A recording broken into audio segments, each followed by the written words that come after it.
What is up, guys and gals out there everywhere in YouTube land? Thanks for joining me here on my fragrance review channel, Steven Sturgill. I'll be your host for the next few minutes.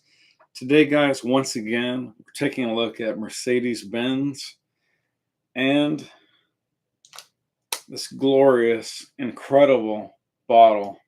Look how heavy, well, I say look how heavy it is, you can't tell. This is easily one of the heaviest bottles in my entire frag lineup collection. This is just this would hurt somebody dropped off a tall ladder, much less like a 4-story or 10th or 20th story building. This is just incredibly solid. Look at the top. That's real metal, not plastic. This is either leather or pleather, but it looks like real leather. It's not really that squishy, but then it has this gorgeous, I don't know if the camera can pick up how gorgeous this the paint. It's got this rich sparkle. You can kind of get some of the color there, and it is clear, but as you go up higher through the bottle, it becomes opaque and you can't see through it. Quite interesting. Very thick glass here at the bottom. I'm sure that's where a lot of the weight is. And then it has the Benz TriStar Daimler Benz symbol. And as my fellow reviewer, Joy Amin, who I look up to quite a bit, what a swell guy, has already reviewed this a while back. And I'm not going to go into quite as much detail as Joy as far as that goes, but it does come in this pretty cool little container. Obviously pleather. There's no way that's real leather. And no one's going to waste that much money on a discount frag. Not that this was discount when it came out, but it certainly is now. It's got this little fake velvet or whatever, velour, whatever you call that. Pretty cool. A little kitschy, but pretty cool. Anyways, this was done by Olivier Crisp, was the nose. Obviously very famous, and I'm not going to delineate all the fantastic frags that he's already designed. You can check that out if you want on Base Notes or Fragrantica, or whoever else, the other website that you may care to visit if it has the information. Now, this is a very interesting, obviously tremendously leather-based scent, which leather seemed to be all the rage the last couple of years. I think just now it's starting to kind of, I don't want to say fall out of popularity because we just saw Tom Ford's new leather ombre come out. But I get this, and I get these scents that overly animalic, pungent leather-based scents are starting to kind of pull back just a little bit, and they're not going to be quite as in vogue over the next season or two. Just my opinion. I could be wrong. We'll see. Let's get into the notes firstly, and then I'm going to talk about the good, the bad, and the not so hot. I'm not trying to copy you, Max, out there. I know Max 40 does the good, the bad, and the ugly series, but that's an old slogan, and I grew up watching lots of movies, especially by featuring Clint Eastwood. Who doesn't love a good Western? No, but seriously, I do want to talk about some of the pros, some of the cons, and some points that may or may not matter to you as a potential buyer of this fragrance. So let's get into the notes first. And it's funny, I couldn't find the nose on Fragrantica, but I did on the Base Notes website. I don't know, go figure. At any rate, we get Italian bergamot, pink pepper, and cascalone in the top notes. You're going to get violet leaf, galbanum, and saffron in the heart. And finally, in the base, you're going to get patchouli, vetiver, oud, amber, and juniper. It's funny, they typed juniper with the PH. You can go there if you don't believe me on Base Notes. So Base Notes, people, get that juniper fixed. It's supposed to be P-E-R, not P-H-E-R. Anyways, there are some pros and cons. Let's get into it. Firstly, before I say any of that, this is a really good, interesting leather-based scent. And if you don't already have a strongly leather-based scent, or you do, but you want to add another to have sort of some variety, then I strongly recommend this fragrance. .com, like period, point, .com, that's it. But, huge but, that comes with some asterisks and some caveats. Let's talk about the opening for a second. I love, love, love the opening of this fragrance. It opens fantastically. It you get this slightly almost floral cascalone and pink pepper with that bergamot and the violet leaf. Boom, opening up immediately with the leather and with a healthy dose of the oud, amber, and patchouli. I don't maybe the juniper at the very beginning, and then that dies down almost instantly, or at least to me it does. The vetiver in here is very mild and dry and sort of herbal. I don't get any of that juicy, sweet vetiver that's common in, say, for example, Tom Ford's Gray Vetiver, and many, many other vetivers, even the older Lagerfeld.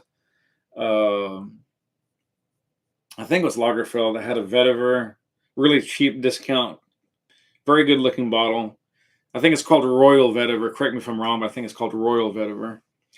At any rate, I don't get a whole lot of vetiver, and the vetiver, again, that I do get in here is just sort of dry and herbaceous and just almost like an afterthought. I'm not trying to throw shade at it, but maybe it comes out more in the deep dry down. I'm not for sure. Galbanum and saffron, they're there. I wouldn't call them overly prominent. But, okay, the leather comes through immediately, right? And it's animalic. It's quite pungent along with that oud and patchouli. Amber's here. It's not that rich, but you get a little bit of that golden ambery sense as it begins to develop and dry down. But there's two fairly big size negatives about this fragrance, and that is one, that deliciousness of the opening as far as the violet leaf, the pink pepper, and the bergamot, and perhaps the galbanum and cascalone to a lesser extent, and also even the juniper, I believe. Those leave almost as soon as they've come, and then it leaves the fragrance a bit more linear and far more one-dimensional. Not quite one-dimensional, I'm just saying that to make a point, that those rich, sweet, floral and citrusy, along with the pink pepper, those type of vibes, that essence goes bye-bye. And I wish it would stick around through most of the duration of the frag as it develops. So that for me is a fairly big drawback. And then the other stranger drawback to me is the fact that animalic punginess of the leather as it opens, that disappears fairly semi quickly. And then I'm left with a very, very slightly ashy tobacco leather scent. And maybe just a hint of the juniper and vetiver and patchouli. Now that doesn't sound bad, but what I want to impress upon you is that at a distance, you're really only primarily going to be getting a little bit of what I would call slightly dry, peppery leather with the barest hint and whisper of vetiver and oud and amber, and that's about it. The bergamot, gone. Violet leaf, poof, gone. Saffron, all but gone. Galbanum, all but gone. Pink pepper, all but absolutely gone. Maybe just a 2%, 3% left. Cascalone, almost totally gone. Poof, be gone. What's left is not bad. That's not my point. It's just quite a bit different from, and let me check. I'm sorry. Let me check my live feed. I made that mistake last time. I apologize. Let me get back to my. Anybody here? No one's there. Sorry. I didn't give a heads up to anybody. My bad, guys. No heads up. This was sort of spur of the moment. So what I'm getting at in a nutshell is that the dry down is still nice, still plenty of leather to go around, although it is much softer.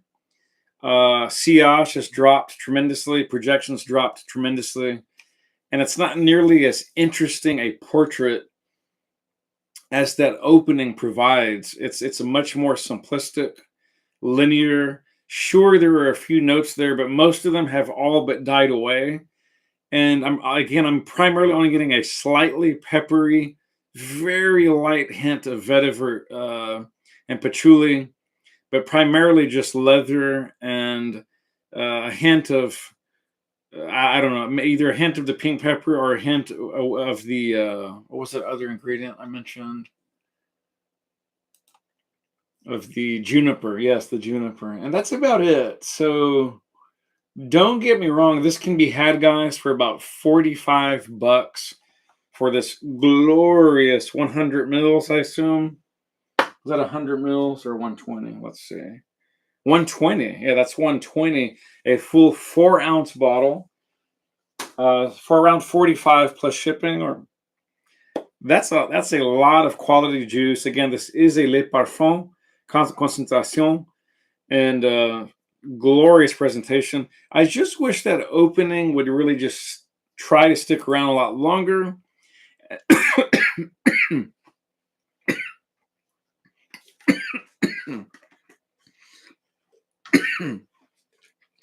Pardon me, I'm gonna grab a drink here. I cannot show the logo. I do not have permission.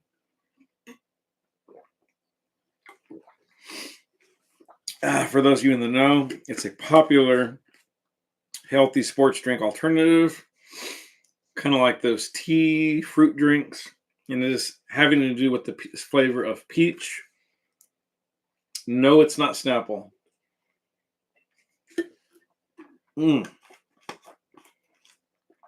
It's very good. Just tastes a little synthetic, but then that's really good. Anyways.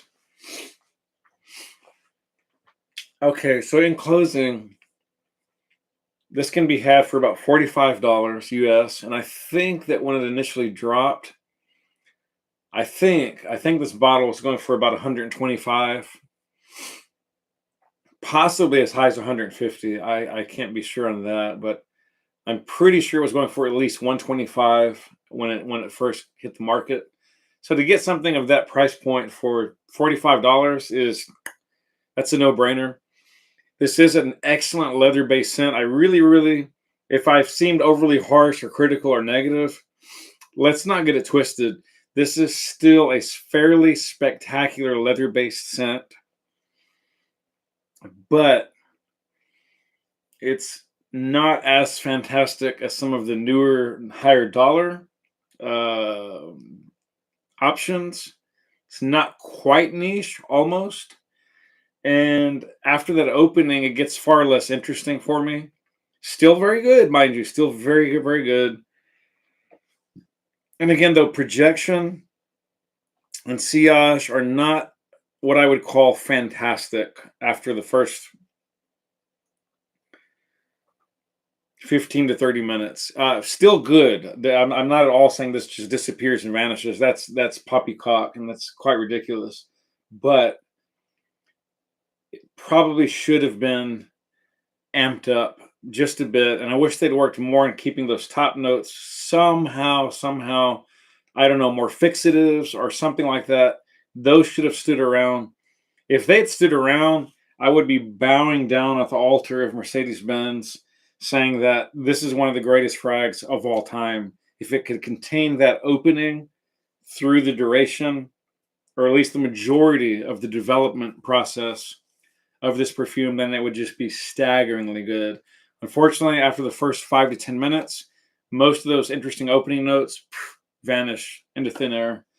But again, you still are left with a pretty wonderful, albeit slightly subdued, somewhat linear, fairly simplistic, but yet slightly still animalic, although not nearly as much as the opening, leather-based scents. So that's going to do it. Again, you may want to get your nose on this or get a decant or a sample online as something that, is no longer currently produced. Buyer beware. These probably are going to get snatched up over the next 2 years quite rapidly.